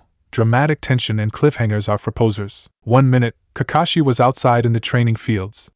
The next minute, he was Minato's house. Kakashi quickly took stock of the situation. From the look of it, he was in the living room. Minato was standing in front of him, with a rather peculiar smile on his face. On either side of the Yondaime stood Tsunade and Jiraiya. Sensei? He asked in confusion. Kakashi, it's time we have a little talk about your recent behavior. Kakashi played dumb. What do you mean? He means that you've been acting damn weird. Tsunade glared at Kakashi, not buying his innocent tone. Has something been bothering you lately? Is there anything you need tell me? You know that I'm always here for you. Minato looked concerned and just the slightest bit suspicious. Have you been performing illegal experiments on children while hiding a secretly psychopathic nature and a desire to gain power? Added Jiraiya. No. Kakashi frowned, putting on his best offended face. Why would you think that? Jiraiya shrugged. You gotta admit that you've been suspicious. You have information you shouldn't have, as in Orochimaru. Root. You shouldn't have known about them, Kakashi shrugged. But I've told you everything, Sensei. I haven't done anything wrong, have I? Minato hesitated. Well, no, but you aren't acting normal. Is that a crime? Tsunade huffed, exasperated. No, but you can understand why we're suspicious. Shinobi Rule 41, deny everything. No matter what. Nope. No idea. Why, you little brat? Tsunade cracked her knuckles. Kakashi shrugged. I just used my deduction skills for the benefit of the village. Kakashi did his best to appear wounded. Are you really punishing me because I care about Konoha? Quit the bullshit. Tsunade loomed closer. I'm not the one bullshitting, replied Kakashi mildly. For example, there's the whole situation with the Hyuga. I'm not the one who's hiding anything, he trailed off. Orochimaru didn't just kill them for fun, did he? The Sannin and Minato were silent for a moment. It's an S-rank secret, said Minato quietly. That's, a flare of chakra from an NBU agent waiting outside alerted the inhabitants of the room. After shooting Kakashi a look, Minato teleported outside with a flash. In a maximum security prison not far from the intelligence department, a man was sitting in a relatively comfortable cell. He'd called in almost all his favors, and made quite a few threats, to ensure that prison, as opposed to execution, was his punishment. Danzo hadn't expected his plans to be foiled, but he had planned for the worst-case scenario. As long as he was alive, there was a chance that he would escape, and that opportunity seemed to be today. His informants had, informed him that the witless Hokage and the two Sannin were currently occupied. Danzo would have smiled if he had the ability to. But since he didn't, Danzo instead felt a pinprick of satisfaction in a corner of his shriveled, basically non-existent heart. In less than a minute, the yondaime returned. What is it? Asked Tsunade. Minato looked pale and very, very angry. Danzo escaped, he said softly, not even bothering to hide it from Kakashi. He has activated sleeper cells all throughout the village. Kakashi winced. Fuck. That certainly didn't happen last time. We have to contain the situation. But first Can I help? Interrupted Kakashi. He gave an innocent smile. I did help bring him down before. Minato pierced him with his gaze. Several minutes passed. Kakashi could see Minato visibly struggle with his decision. Then, a strange glint came into Minato's eyes. The Hokage had clearly made up his mind, but Kakashi wasn't sure if that was a good thing. Well, mumbled Jiraiya. He didn't do anything wrong. Fine. Go to where Tenzo is and reinforce his position. But behave. The or else remained unspoken. Since when have I not, sensei? We're wasting time, growled Tsunade. Let's go. Chaos. Utter chaos. What the hell is going on? Shrieked an extremely panicked Tenzo. Danzo, explained Kakashi, knocking out a murderous agent. He's escaped and seems intent on causing as much havoc as possible. That bastard. You're one to talk, muttered Tenzo. What? Nothing. Tenzo laughed nervously. Tenzo-sama. Sai dropped down from the sky, dispelling his ink bird. I have returned with new orders from the Hokage. He wants you to head to the eastern entrance. Tenzo-sama? Kakashi raised an eyebrow. With a sheepish expression on his face, Tenzo waved his hand, causing a tree root to stab the attacker in the face. Ha, well, I might have introduced him to Dango, or something. He liked it, I think. You don't say? Yes, replied Sai. I shall always cherish Tenzo-sama for his actions. My respect for him is second only to Dango. And the great Anko-sama. Although Sai spoke in a completely bland monotone, his eyes were alight with passion. And is your respect for Dango greater than your loyalty to Danzo? Asked Kakashi. I narrowed. If Sai didn't have the emotional range of a toenail, then he would have looked offended. Of course, okay. Kakashi shot Tenzo a look. What did you do to him? Did you leave him alone with Anko or something? No. Not really? The great Anko-sama has taught me much, whispered Sai, stabbing a man through the eye. Dango, Dango, Dango. Dango, Dango, Dango. Dango, Dango, Dango. The fuck? Kakashi shook his head. We're wasting time. Quickly, the three headed to the eastern entrance, dispatching enemies as they did so. Uchiha-san, Tenzo-senpai. Oh goddamn fucking. Kakashi's thoughts quickly devolved into a string of profanity that would have made Guy blush. Uchiha-san, he said, gritting his teeth. We have got to stop meeting like this. Itachi raised an eyebrow. Yes. You have the tendency of ending up in the worst situations. A second passed. Though I suppose you cannot really help it. It must be in your nature. Her tone was absolutely frigid. Kakashi's eye twitched. Tenzo looked back and forth between the two as he drop-kicked a particularly tenacious assailant. He trailed off, deciding against it. Relationship problems. Sai smiled blankly. According to the guide to forming relationships for socially incompetent ninja, so basically all of them, awkward silences are often caused by SE. That's enough, Sai. Tenzo gulped at the twin murderous looks. Sai remained unaffected. Kakashi glanced at Itachi and sighed. It couldn't be helped. Grudgingly, he formulated a plan, factoring Itachi into the equation. Take my left, Tenzo. Sai on the right. He hesitated for a millisecond. Did he have to? Yeah, he had to. Itachi, cover my back. For some odd reason, Itachi was mad at him. A mad Itachi was not good for his health.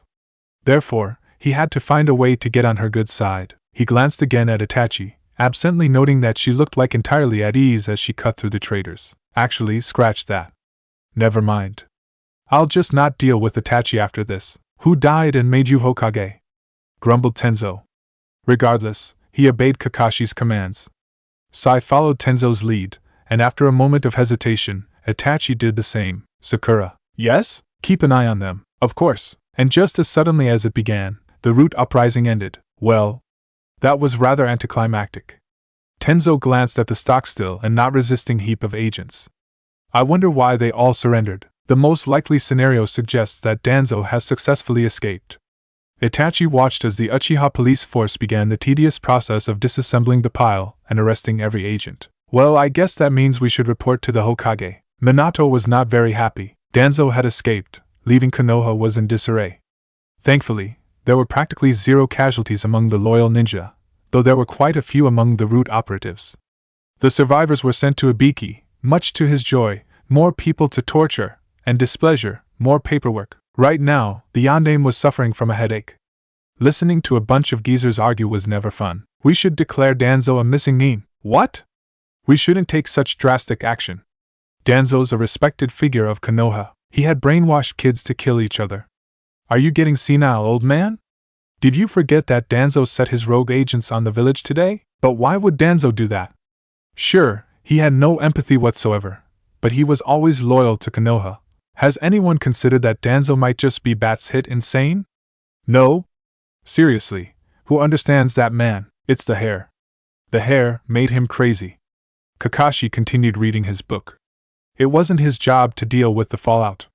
He was perfectly content to push that mess on other people. Minato tried really hard not to Hirishin out of there. Honestly, being Hokage could be really annoying sometimes. Minato narrowed his eyes at his bored-looking student. He managed to escape suspicion this time, but it wouldn't be like that for long. You summoned me, Hokage-sama? Itachi knelt by the desk, head down. Yes. Minato crossed his arms as he thought of a good way to word his request. I have a mission for you. Itachi waited for him to continue. I need you to follow Kakashi. Her placid expression froze in place. There's something off about him, said Minato.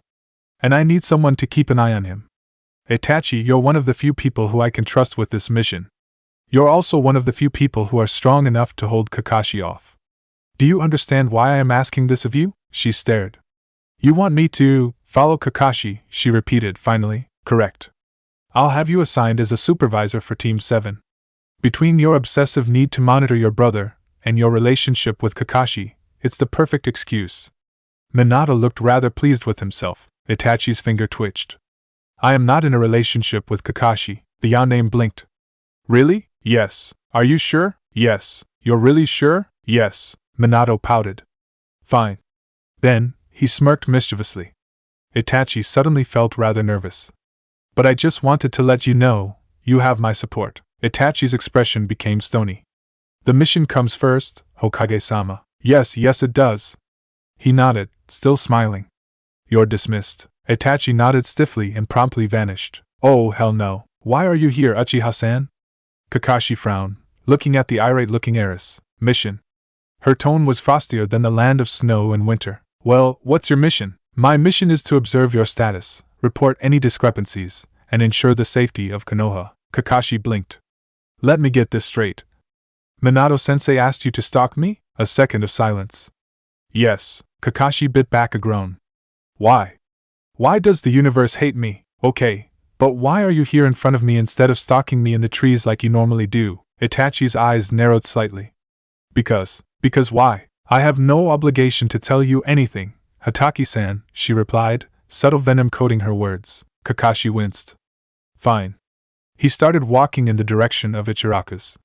He was supposed to meet his team there before training, and Itachi's presence wasn't going to stop him. The two walked in an awkward silence, either willing to speak to the other. Finally, they reached the stand.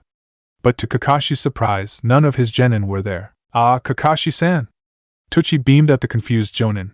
Your team left a note for you. Kakashi took the offered note. Hey! Bakashi-sensei!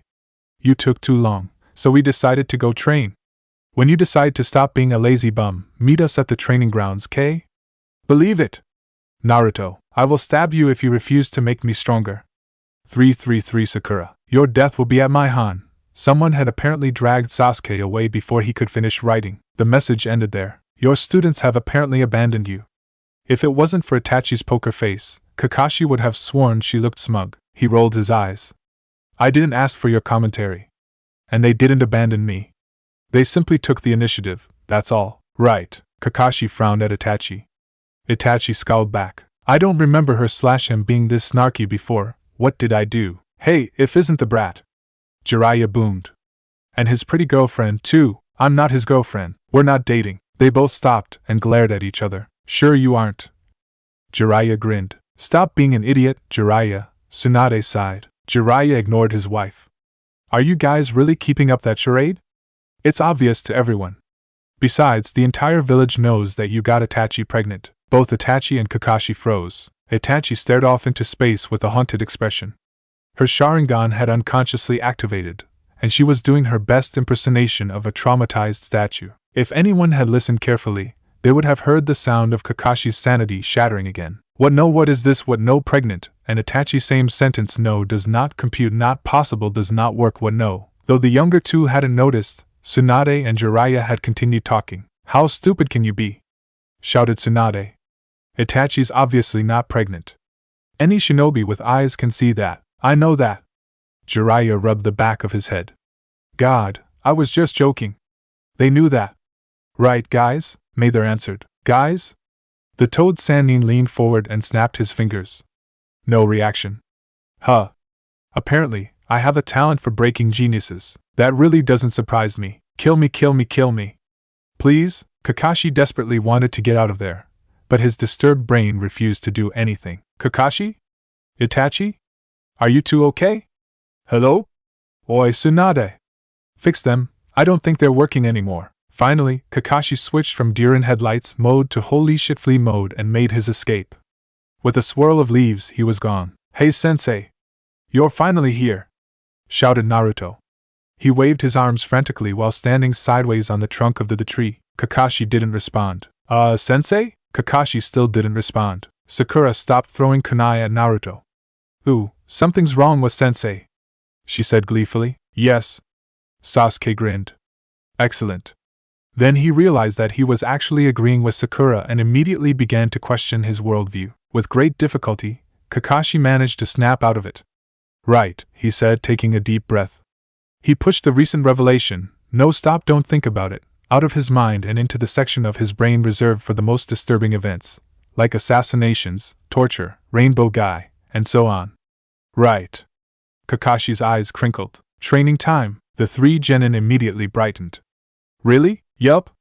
Let's start with. A swirl of leaves heralded the entrance of another shinobi. Itachi-ne? What are you doing here? Itachi stared at her little brother for a good 5 minutes before she remembered to respond. Observing, Sasuke frowned. Itachi-ne, are you alright? His expression became angry. Did he do anything to you? He spat. For a second, Itachi looked a bit pained. No, humph. Sasuke seemed unconvinced. Are you Sasuke's sister? Whispered Sakura, stepping closer. Hi, Itachi blinked as she examined the pink-haired girl. Hello, do you have the Sharingan? Sakura looked inordinately excited. The Uchiha heiress blinked again, wondering if it was a trick question. Yes? Can I see it? Sakura's eyes widened. Please? Itachi pondered the request, wondering if the girl would leave her alone if she agreed. Finally, Itachi's eyes flashed red, and the three tomos spun hypnotically. After a few seconds, she deactivated her dojutsu. They're so pretty. Sakura gasped. Just like you. Itachi quickly took 3 steps back. But you're too old for me, decided Sakura. And I bet Sasuke's are better. Itachi looked vaguely relieved. Kakashi coughed to get their attention. Right. Training. He tapped his chin. Well, you three obviously know how to tree walk. How about water walking? Kinda, said Naruto hesitantly. Jiraiyaji showed me once, but I think it was just an excuse to go to the hot springs. I've never tried it. Sakura looked far too innocent. Sasuke shook his head. Great. So let's go to the lake. I hate you, sensei. Surprisingly, it was Naruto who had said that. This is goddamn stupid. Language, Naruto. Kakashi watched his students fall into the lake with obvious enjoyment. Well, excluding Sakura. She had simply walked onto the lake with no difficulty. Currently, Sakura was trying to sabotage Naruto's efforts, but Naruto was fighting back just as hard. The two were rolling around in the water, each trying to gain the upper hand. Ah, how cute! Look at the little genin trying to drown each other. Sasuke had taken advantage of his teammates' distraction to swim to the shore. One-san, he gasped, climbing out of the lake. Help! Itachi looked at Sasuke. Foolish little brother, she said, sighing. You are still too weak. She picked him up and threw him back into the lake. The screeching Uchiha landed with a splash on top of the other two. Nice, said Kakashi admiringly. Sure, Itachi might be Itachi, but even Kakashi could appreciate a perfectly thrown genin. Thank you. The two watched the struggling genin in a slightly more companionable silence. After the torture session known as training, the drenched genin of Team 7 gathered covertly in the field. Revenge, growled Sasuke. We need revenge. Sakura, who was looking rather drowned, agreed. Yes. He must pay. Naruto rubbed at his hair, trying to get the water out. Yeah, he tied us to a pole. He tried to drown us. He's trying to get with my sister. Sasuke's eyes glowed with hatred. Brought together by mutual loathing, the team began to formulate a plan. This means war.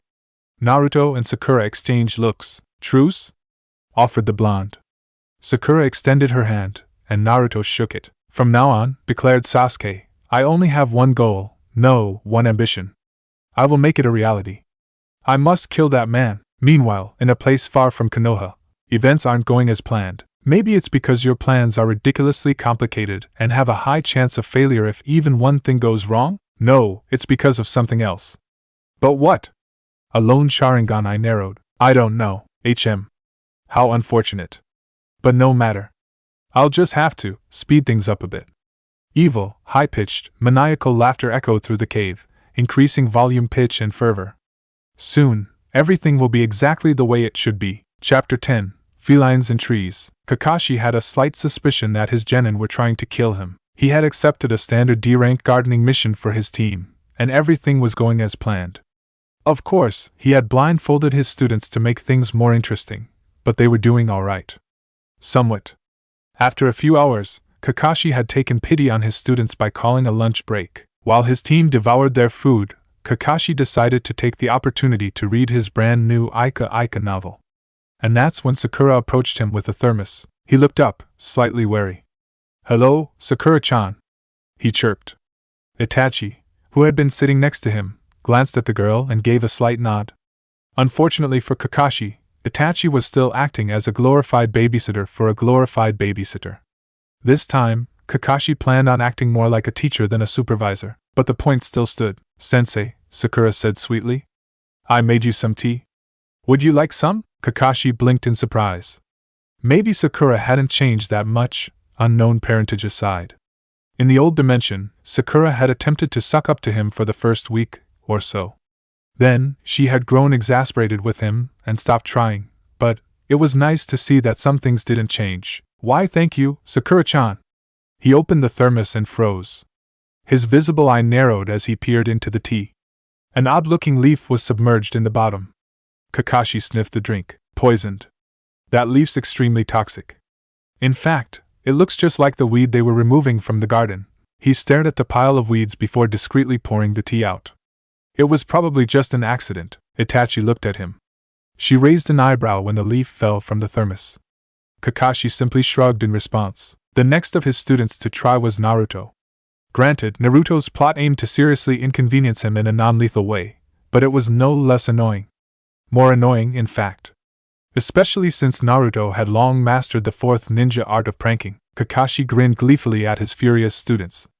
They hadn't liked the obstacle course he'd set up for them. Sure, it was A and B ranked, not Genin ranked, but it was non-lethal.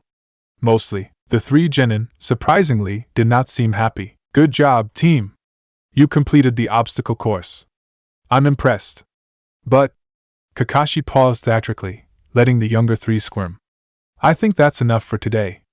You're dismissed. Ah, the sweet sound of relieved Genin. Yeah. Naruto barely had enough energy to speak at his normal volume. He looked exhausted, but his grin was entirely too mischievous for Kakashi's liking.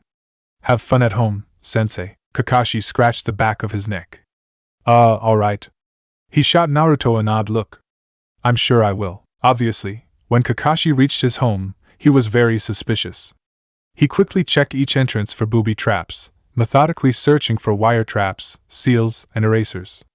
Kakashi frowned when he noticed an odd clump of tags at the base of his favorite window. Kakashi carefully set off the trap. His apartment shuddered under the force of 50 stench bombs exploding at once. Wheezing and coughing, despite being exposed to very little of the smoke, Kakashi flickered away from his apartment. Why do my kids have an obsession with blowing me up? He thought, disgruntled. Kakashi frowned and quickly dismissed the thoughts of an organized conspiracy. It was just a prank from Naruto. Oh well, kids will be kids. The Torah mission, however, was what really clued him into his Genin's murderous tendencies. We did it! Shouted Naruto, relieved beyond measure. Can you untie us now, please? Sakura tugged at the rope attaching her to Naruto. Please! Sasuke looked traumatized beyond measure, being the unfortunate soul holding the frantic cat. Once we return the cat, drawled Kakashi, I'll think about. Oops! Shouted Naruto, bumping his shoulder into Sasuke.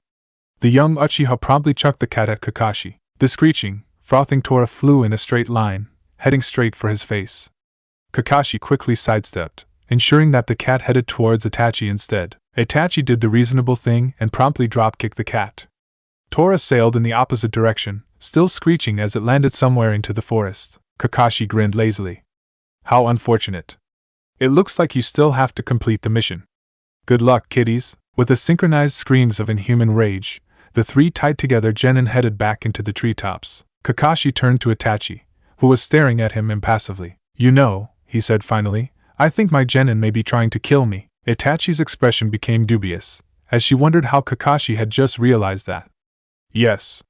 I think they are. Sakura, Naruto, and Sasuke all gathered together for their weekly committee to kill Kakashi meeting. I don't think it's working, grumbled Naruto, kicking the ground in irritation. Kakashi-sensei didn't even pay attention to anything we did. Sasuke scratched at the still healing battle wounds given to him by Tora. And I succeeded in making my sister angrier. She made training more difficult in revenge. He scowled, pouted, at the memory. Sakura crossed her arms, thoughtful. Perhaps we're approaching this from the wrong angle. Physically, we can't do anything, but we can have a psychological effect. Naruto squinted suspiciously.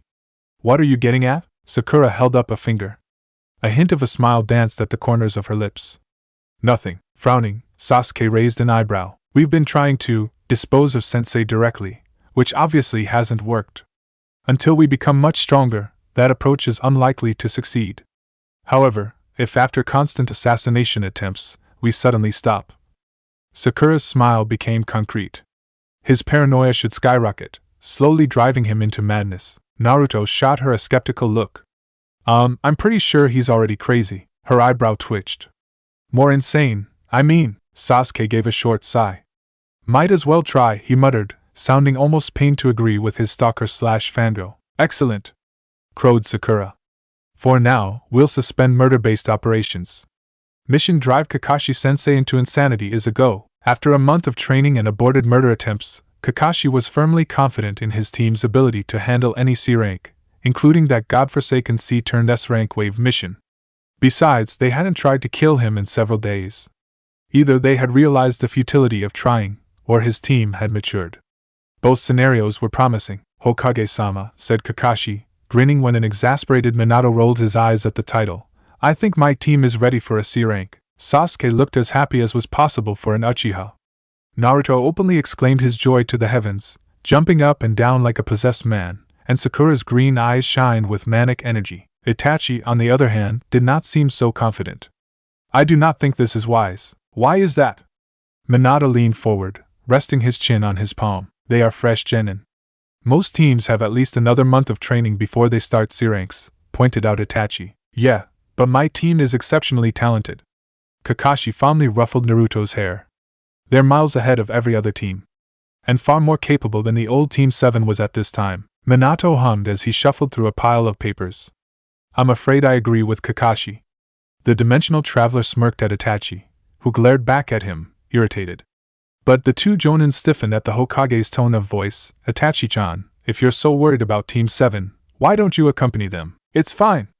Kakashi interjected immediately. We're perfectly capable of handling a C rank without a babysitter. Besides, Itachi's not a part of Team 7. And most teams don't have two Jonin looking after them. Think about all the complaints of favoritism. Minato gave Kakashi a flat look. Kakashi, there are already complaints of favoritism. I gave you my son, the second son of the Uchiha main family, and the top kunoichi of the year. 3 of the top students, all on the same team. Of course that's favoritism. He interlocked his fingers and smiled his I am Hokage so fucking listen to me smile. Besides, if anyone asks, I can simply state that I'm worried about potential kidnappings. You can never be too careful, right? I have no issue with accompanying Team 7, added Itachi. She ignored Kakashi's wounded look. Excellent. And I have the perfect mission for you, too. Kakashi idly wondered what it would be. With all the dramatic changes going on, there was no way it'd still be the Wave Miss. It's an escort mission to Wave. Fucking hell. Great.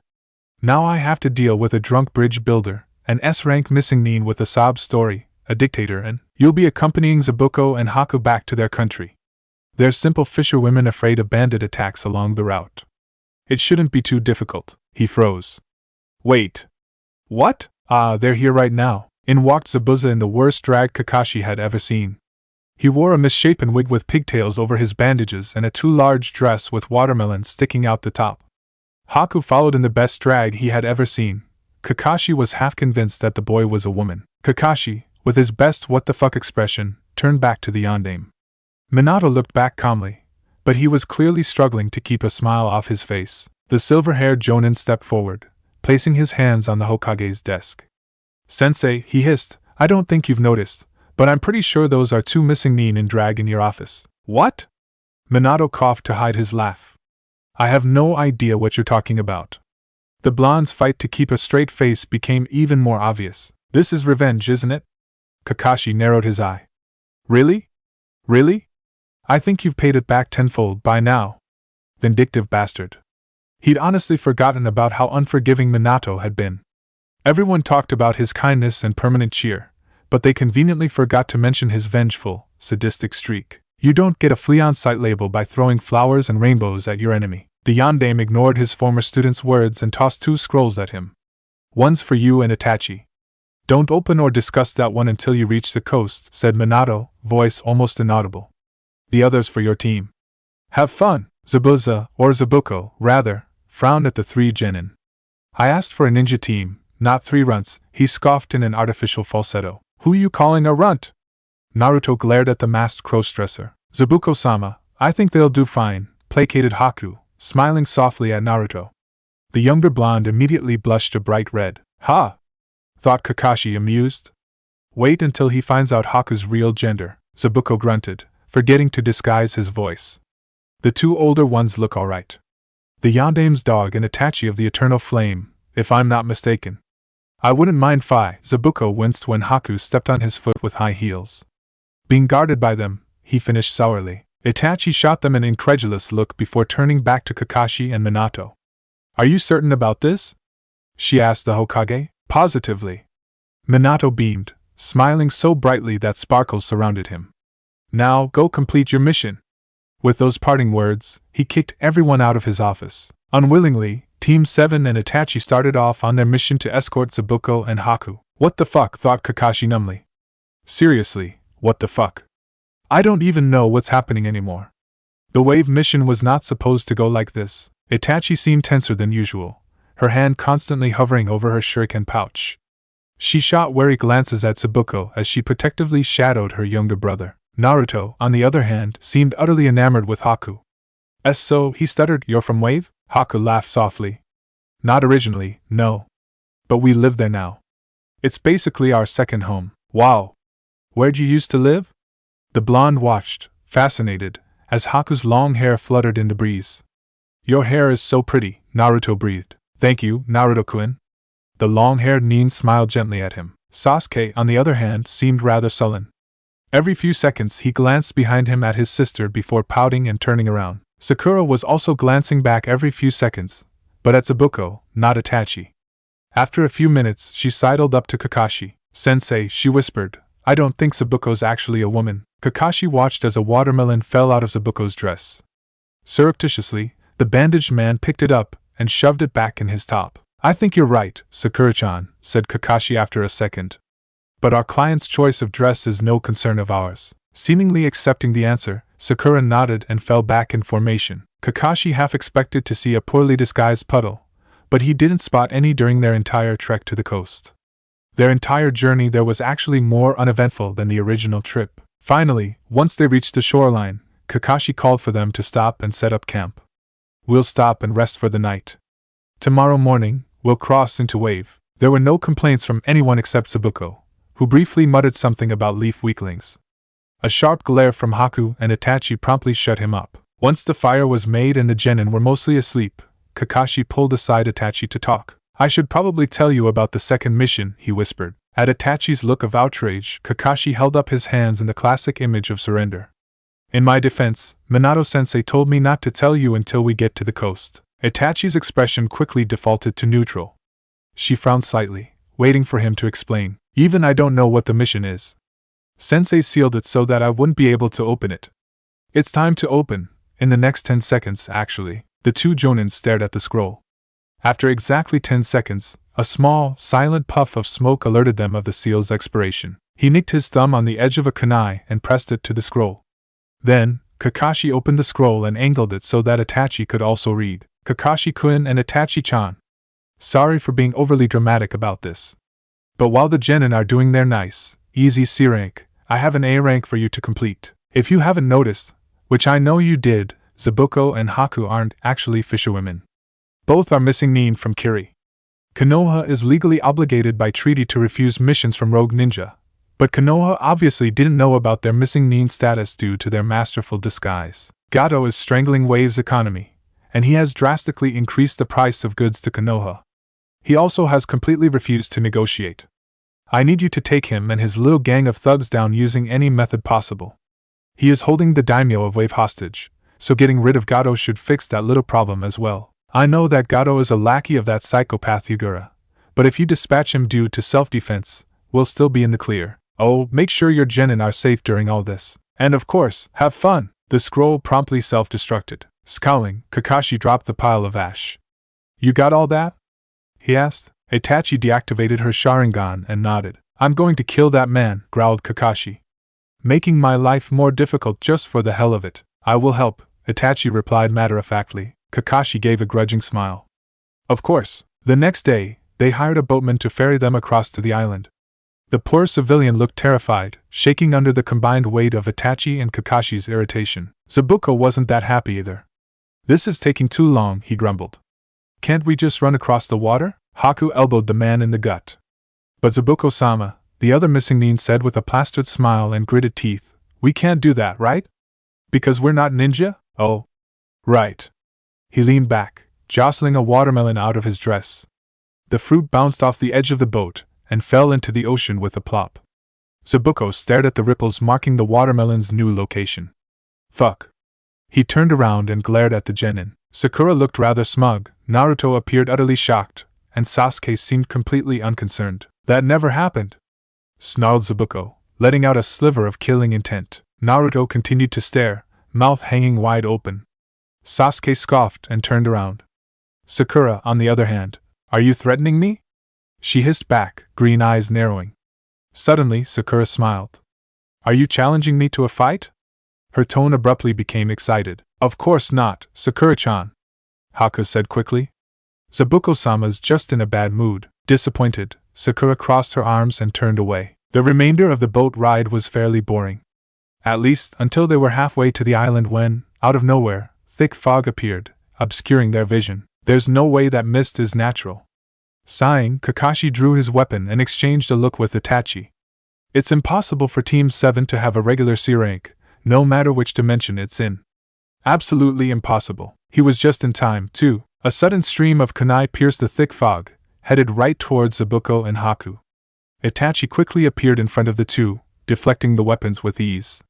Kakashi stood in front of the genin, leisurely batting aside the senbon and shuriken aimed towards the rest of Team 7. Wind really wasn't his element, but he'd picked up a few tricks during the war.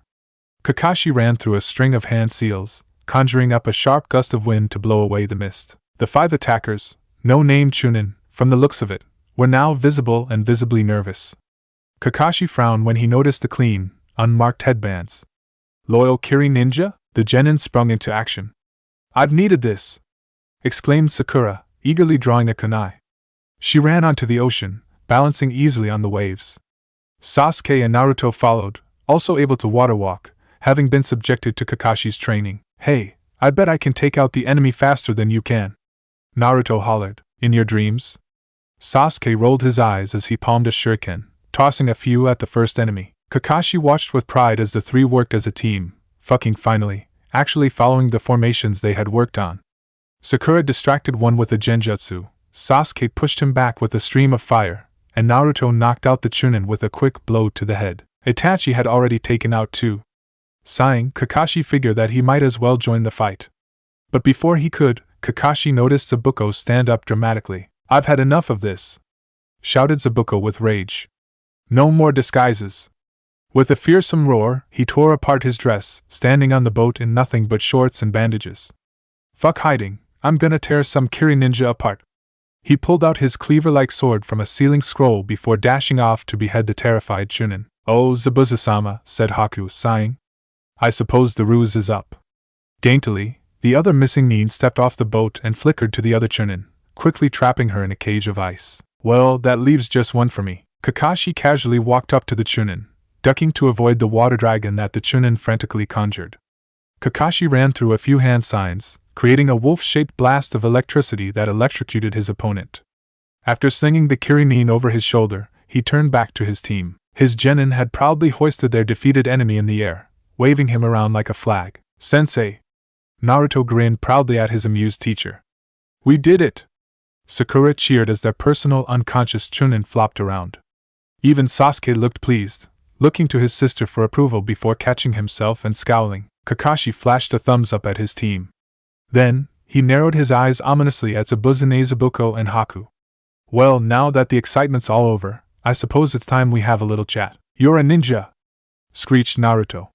"And a guy? I thought we already established that," said Sakura, rolling her eyes. "Didn't you see the watermelon fall out of his dress?" "Yeah, but I just thought he was illegally smuggling fruit." "What?" Sasuke looked incredulously at Naruto, mirroring his sister's expression. "You idiot, why would you think that?" "Hey!" Naruto crossed his arms defensively. "Well, Wave's currently suffering from a food shortage, and fruits being rationed and sold at ridiculous prices. I just thought Zabuko had figured out a foolproof method to supply fruit to the island. I was really impressed, too." Everyone stared at him. "What?" The blonde scowled, affronted. "I'm not stupid." He paused for a few seconds. "And my dad's the Hokage," he muttered. "He doesn't shut up about this stuff during dinner." "That makes sense." Sakura sighed, relieved.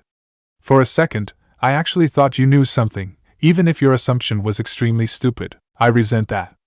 Naruto glared at Sakura. "You do realize that my name's Zabuza, not Zabuko?" said the huge missing Nin, raising a bandaged eyebrow. Yeah, whatever." Naruto suddenly swung around to face Haku. "And you're also a ninja, right? Let me guess, you're actually a boy too. What's your real name?" "Hakuto?" Here comes the moment of truth. Haku smiled apologetically. "No, I'm actually a girl, and my name is Haku. I normally dress up as a Kiri hunter Nin, so my disguise was simply coming as myself." Kakashi very slowly, very subtly face-palmed. "Never mind. I forgot that this universe likes screwing with me. I'm sorry for lying to you, Naruto-kun. But we had to disguise ourselves in order to request a mission from Konoha." Haku immediately launched into a sob story, detailing the horrors of Yagura's reign of terror. Naruto started sniffling a few seconds into it, and even Sasuke looked a bit disturbed. Sakura merely seemed contemplative. "Not good. She isn't, considering implementing those measures herself, is she?" Most of it, Kakashi had heard before. However, he started noticing a few deviations from the original story towards the end, so we traveled as missing Nin, until we reached Wave. Here, we noticed that Yagura's wicked rule had spread into other countries as well. We decided to work with the resistance, fighting off Gato and his police force of Curing Ninja as best as we could. However, the endless waves of enemies became too much for us. Zabuza-sama and I decided to flee to Konoha and get help, but we only had enough money to hire a genin team and instructor. Haku looked down, her hair falling softly around her. I'm sorry for asking you to do this, Naruto-kun, but could you and your team help us free Wave from the tyranny that is Gato? Eyes shining, Naruto nodded furiously. Sorry for ever doubting you. A girl as pretty as you couldn't possibly be evil. Of course we'll help, right? Sasuke grunted in agreement. I wouldn't mind fighting some more ninja, said Sakura thoughtfully. I'm not sure, said Kakashi, drawing out each word. This mission is far beyond your pay grade. He internally smirked at his students' horrified looks. But if Uchiha-san agrees, then there shouldn't be a problem. Itachi appeared at that moment, returning from her side trip to drop off the captured ninja. She was immediately accosted by 3 pleading genin. Itachi-senpai, can we please rescue an island from an evil dictator? Please, Itachi-ne, can we? Itachi-senpai, I really want to kill some, test myself against enemy ninja. Itachi blinked slowly. Sure, well, that's settled, decided Kakashi. Let's go dismantle a criminal empire. The people of Wave were thinking of building a bridge here, but the ninja kept tearing it down. So we decided to hold off on the bridge until we defeated Gato. I see, said Naruto, boredly throwing kunai at a tree. So, when are the bad guys gonna show up? Haku shrugged, adjusting her fake Hunter Nin mask. Don't worry, Naruto-kun. We'll just wait around here until they show up. That's what normally happens, at least. Don't jinx it, Naruto, said Kakashi. If it isn't Zabuza and his pet Hunter Nin, chuckled Gato from the distance. He put his hands on his hips and dramatically pointed towards them. He jinxed it. Sasuke sighed heavily. And I see that he's brought a few friends. But I brought a few of my own. He clapped, and about 20 assorted genin and Chunin appeared out of nowhere. You mean you've brought battle fodder? Zabuza laughed, even more dramatic. There'll be nothing against us. Oh, that's what you think. Gato cackled loudly, trying to upstage Zabuza's theatrical laugh. But wait until you see my newest ninja. I'm not your ninja, interrupted a vaguely familiar voice. But I'm looking forward to this. I spy lots of strong fighters. It'll be fun to kill them and toss their bodies to the sharks. Finally, Kakashi recognized the person walking towards them. Fuck me. With an all too cheerful smile, Hoshigaki Kisame eagerly drew his monstrous sword.